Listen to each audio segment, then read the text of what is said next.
In this Nearpod, we're going to talk about editing your college essay. A couple pieces of professional advice from actual writers, published authors. William Faulkner says, get it down, take chances. It may be bad, but it's the only way to do anything really good. Stephen King says, to write is human, to edit is divine. And then there's this very famous piece of writing advice that is sometimes attributed to Arthur Quiller Couch that says, murder your darlings. Or maybe you've heard kill your darlings. All that is just to say writers edit. They don't just write, they also edit. A lot of times when we're writing as students, we are doing the both things at the same time. We're writing and editing. So as we're writing a sentence, we're saying, I don't really like that sentence, I don't like that word, blah, blah, blah, blah, blah. It's really good to free yourself to just write and then to edit. So at this point, you've got something down, which is what Faulkner encourages us to do.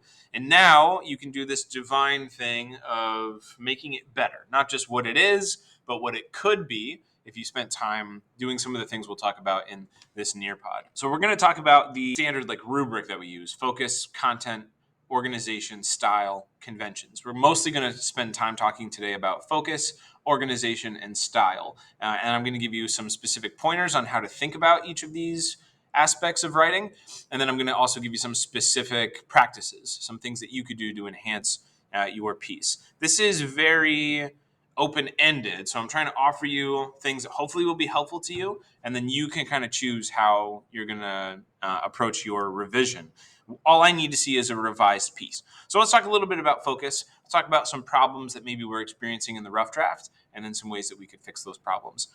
College essay has to be something that says something about your character. You are writing a piece to a stranger. They need to pick up that 500-word essay that you've written, and at the end of those 500 words say, this is what this essay says about this student.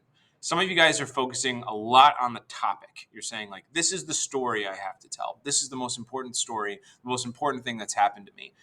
It's not always the case that that story will also portray some element of your character that you want colleges to see. So my encouragement to you is to kind of do this backwards. Don't think first, what's the most interesting story I can tell? Think first, what do I want this essay to say about me? Do I want it to show that I'm a flexible learner? Do I want it to show that I adapt to hard circumstances? Do I want it to show that I'm resilient? Do I want it to show I'm a leader? What are the elements of your character that you really want a college to see?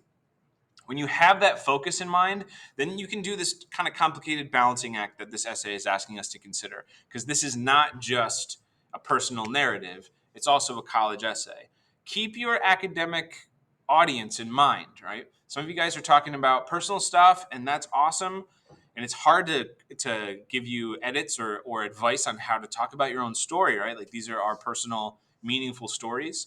But keep in mind that you're writing this to a college that wants to see you as a young academic professional. And they also want to see you as somebody who's going to be an asset to their college life, their campus life, their clubs, their activities, etc.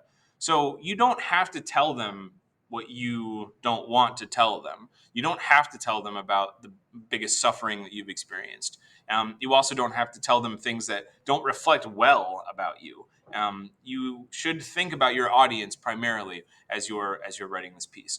Because this is so small, we have to have purpose in absolutely every sentence. Every word has to matter, which is another element of our focus. So big focus building block: character, which informs story, kind of the content of the piece, which then should inform how we construct it, right? Every sentence needs to matter in our essay.